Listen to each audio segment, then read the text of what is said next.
Alhamdulillah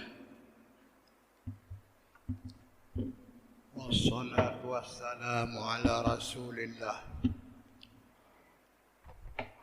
Sayyidina Muhammad ibn Abdillah wa ala alihi wa sahbihi wa man tabi'ah wa ba'du. Hadirin kaum muslimin jamaah Jumat yang berbahagia, kita harus betul-betul memaklumi, memahami, berkeyakinan bahwa Islam agama yang diturunkan oleh Allah melalui Rasulnya Nabi kita Muhammad sallallahu alaihi wasallam, dan agama merupakan jalan yang lempang menuju akhirat. Tidak ada jalan yang lempang menuju akhirat kecuali agama Islam. Ini yang harus kita tetapkan di dalam hati. Tiap hari dan malam 17 kali kita mohon pada Allah, ihdinas siratal mustaqim. Ya Allah, tunjukilah kami jalan yang lurus, yakni lurus ke syurga, yaitu jalan yang lurus, yaitulah agama yang suci ini, yaitu agama Islam. Bersama itu, agama Islam ini terbagi kepada 3. Yang pertama, bidang akidah. Ini merupakan pendomen dan merupakan lahan untuk pertanian. Akidah apabila kuat, maka kuatlah seluruhnya. Akidah apabila lapuk, maka lapuklah seluruhnya. Orang tidak akan terikat dengan amalan Islam dan tidak akan terikat dengan menjauhkan larangan dalam Islam apabila akidah ini lapuk dan bahkan hilang. Jadi oleh karenanya masalah akidah, masalah iman, masalah tauhid, masalah segala yang menyangkut dengan kebahagiaan akhirat ini harus dimiliki dengan sungguh-sungguh. Yang kedua, bidang ibadah. Bidang ibadah ini bidang amalan. Yang bidang amalan ini rajin orang melaksanakannya apabila orang memiliki akidah yang sempurna. Yang ketiga, ilmu untuk menyelamatkan ibadah, yaitu ilmu tasawuf. Maka rangkap daripada 3 ilmu ini, inilah Islam. Hadirin yang terhormat. Kemudian harus ditetapkan pula di dalam hati bahwa Islam ini punya musuh yang ingin menghancurkan Islam, punya musuh yang ingin memusnahkan Islam. Sikap musuh seperti ini dari karena mereka itu hasadam min indi anfusihim, dengki mereka terhadap agama Islam. Hadirin yang terhormat, dalam Al-Quran Allah menyebutkan musuh Islam ini ada 3. Yang pertama, Nasara. Nasara, kaum Nasrani. Yang kedua, Yahudi, yaitu kaum Yahudi. Kaum Yahudi dan kaum Nasara ini mereka sebenarnya orang yang memiliki kitab yang diturunkan Allah daripada langit, yaitu bagi kaum Yahudi diturunkan kitab Taurat dan bagi kaum Nasrani diturunkan kitab Injil. Kemudian mengapa mereka jadi kafir dan bermusuh dengan agama Islam?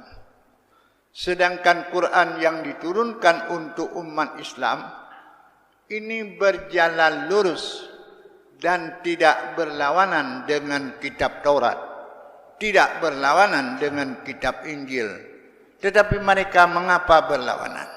Alladzina yaktumuna, mereka yang menyembunyikan akan ayat Allah di dalam Taurat, dan mereka yang membuang akan ayat Allah di dalam Injil. Mula-mula mereka membuang ayat Allah di dalam kitab Taurat dan Injil adalah ayat yang menyangkut dengan rajam zina. Mengapa mereka buang? Mereka menganggap bahwa ayat ini tidak layak dipergunakan. Karena banyak yang terjatuh di dalam perbuatan zina, orang-orang elit daripada mereka. Maka apabila dirajam orang elit, membuat kemaluan besar. Jadi karenanya ayat menyangkut rajam ini dibuang oleh mereka. Termasuk ketika terjadi pada masa Rasulullah di Madinah.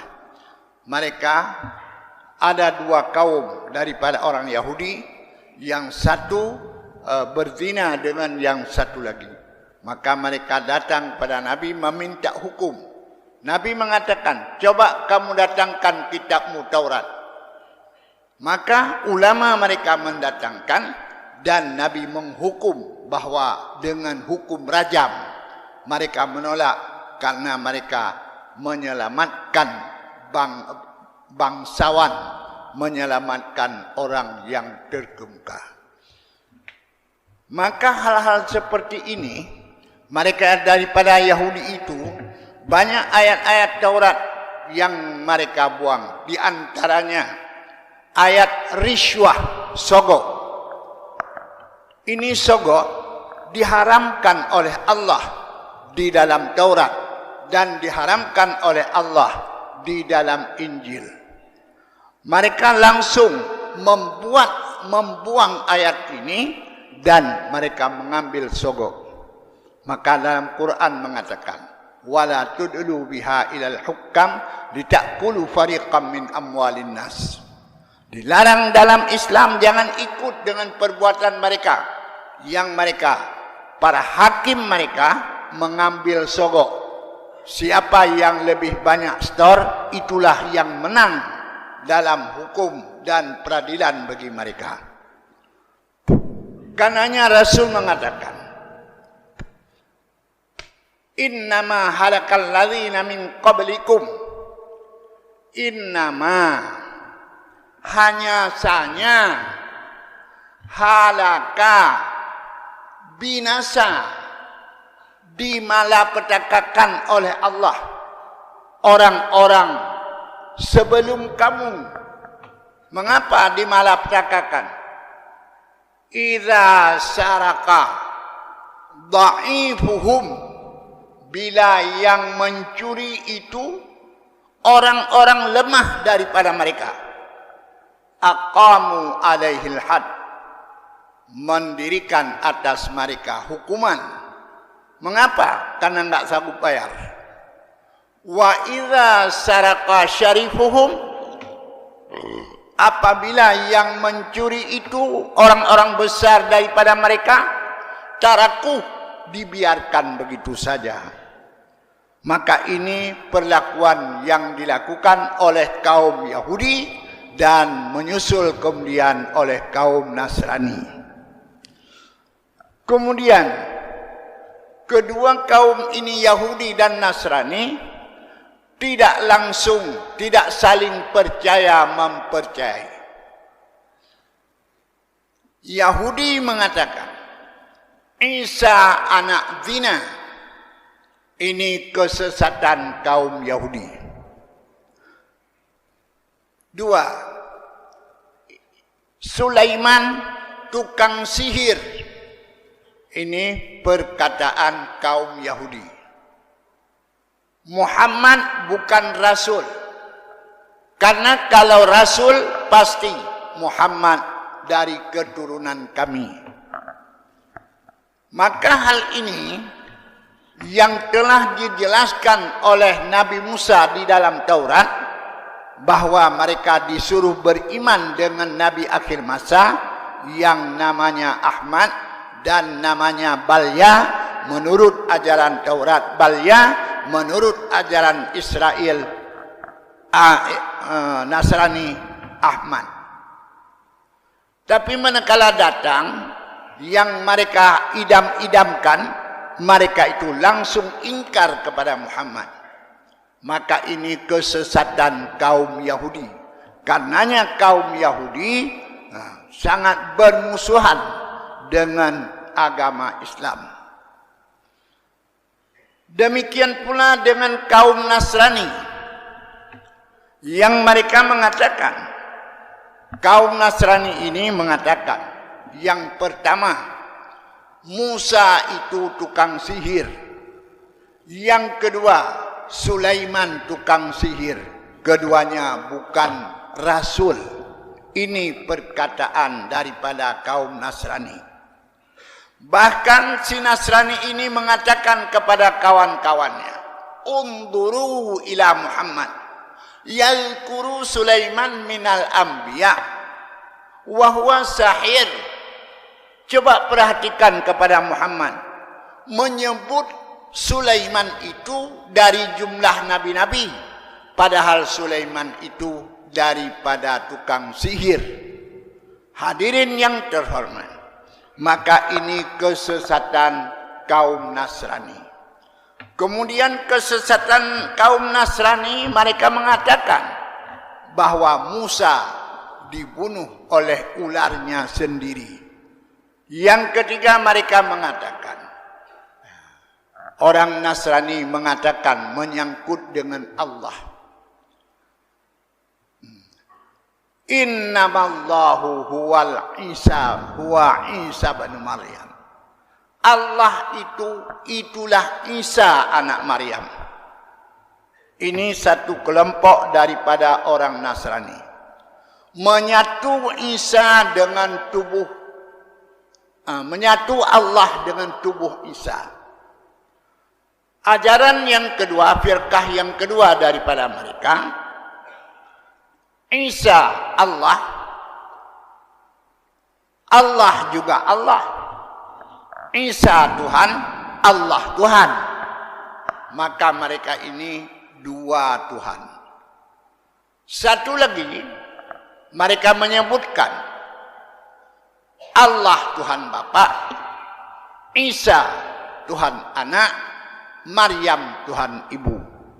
Maka menyangkut dengan Tuhan, mereka orang Nasrani ini berpisah-pisah, bercerai-cerai. Ada satu lagi daripada kaum Nasrani. Mereka mengakui bahwa Isa itu Rasul. Maryam itu ibu Isa. Dan Tuhan Allah tidak lain. Tapi mereka tidak percaya dengan Nabi Muhammad, yang jelas-jelas disebut dalam kitab mereka. Maka kedua kafir ini adalah musuh bagi agama Islam. Kemudian yang ketiga, musuh bagi agama Islam, yaitu kaum musyrik. Kaum musyrik, baik musyrik Majusi yang menyembah api, atau musyrik jahiliyah yang menyembah patung, ataupun musyrik lainnya yang tidak mengaku ada Tuhan. Ini musyrik ini juga dikatakan dengan musuh Islam, karena mereka bermusuh dengan agama Islam. Hadirin yang terhormat, Kalau untuk bermusuh dengan agama Islam, mereka ini bersatu. Maka karenanya dalam Quran disebutkan satu surat yang namanya surat Al-Ahzab. Surat Al-Ahzab artinya musuh multi, campur Nasrani, Yahudi, dan musyrik. Mereka ini disebutkan dengan Al-Ahzab, yakni bersatu mereka. Padahal Yahudi dan Nasrani saling bermusuh. Padahal Yahudi dengan orang-orang Majusi bermusuh. Tetapi karena menghadapi umat Islam, maka mereka menyatu, ingin membasmikan bumi ini daripada agama Islam. Akan tetapi Allah menyebut dalam takbir hari raya, wa hazamal ahzaba wahdah. Allah menghancurkan kaum multi, padahal sendirinya Allah, tidak bersekutu. Hadirin yang terhormat, maka dengan pembicaraan saya ini, kita harus waspada bahwa musuh Islam tidak segan-segan untuk memusnahkan Islam di atas bumi yang tercinta ini. Kita lihat dengan dua daerah terkenal, yaitu yang pertama Bukhara, tempat lahirnya Imam Bukhari, tempat lahirnya Imam Syekh Bahauddin. Banyak ulama-ulama yang dilahirkan di Bukhara.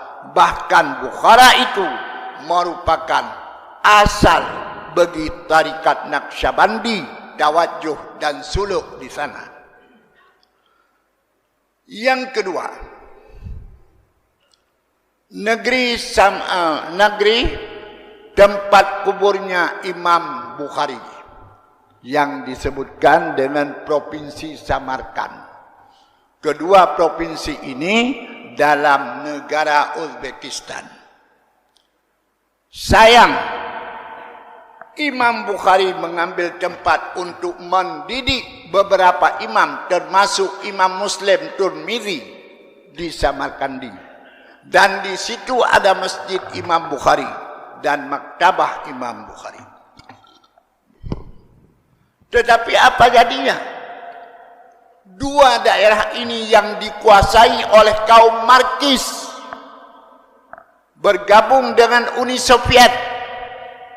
Akhirnya kegiatan agama di dua provinsi ini tidak boleh, baik secara nyata maupun secara rumah ke rumah.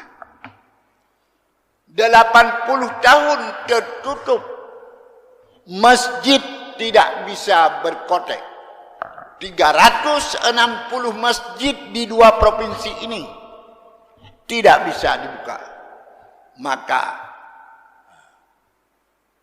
musnahlah Islam.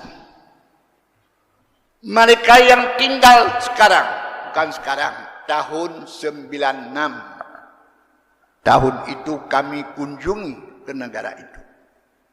96. Tak bisa kita lakukan salat dalam masjid Imam Bukhari karena penuh dengan najis di dalamnya. Tidak bisa kita melaksanakan salat di masjid Syekh Bahauddin. Bangkai-bangkai binatang dum di dalamnya. Mereka generasi muda, kalau kita tanya nama Islam, Ibrahim, Ismail, juga yang perempuan, Ramlah, Fatimah, semuanya. Tapi tak bisa lagi mengucapkan dua kalimat syahadah. Tak bisa lagi membaca Al-Quran. Berapa hari kami di sana berputar-putar, tidak lagi kita dengar suara azan. Ini teknik yang dilakukan oleh kaum Marxis. Dan kami tanya pada seorang tua yang sudah usianya 90 tahun, mengapa negeri ini begini? Mereka menjawab, ketika dikuasai oleh Marxis, bahasa mereka, komunis, bahasa kita, tidak boleh kegiatan Islam. Maka inilah yang terjadi. Padahal di sana, Samarkandi, sudah pernah tabi'in, sahabat mengunjung membawa agama. Di antaranya anak Ibnu Abbas, beliau kubur di Samarkandi. Anak Ibnu Abbas, cucu daripada Rasulullah, walaupun bukan cucu langsung. Hadirin yang terhormat, maka ini kejadian-kejadian yang terjadi menunjukkan bahwa Islam ini jangan diharap akan dijaga oleh orang lain. Tapi Islam ini harus dijaga oleh umat Islam sendiri. Tanggung jawab Islam atas umat Islam. Jangan disalahkan orang lain. Cara untuk mengokohkan Islam: satu, hidupkan pengajian, hidupkan pendidikan, dan hidupkan jamaah. Maka ini caranya kita mengembalikan semangat generasi kita untuk bertahan dengan agama suci ini. Hadirin yang terhormat, maka demikianlah lebih kurang penyampaian khutbah singkat Pak Uro yang berbahagianya. Mudah-mudahan kita mengambil pelajaran, terutama kalau kita sudah tua-tua ini, mereka perhitungkan. Yang ingin mereka perhitungkan adalah anak-anak kita, karena mereka itu masih kecil-kecil. Apabila kita tidak menguasainya, akhirnya anak kita dikuasai orang.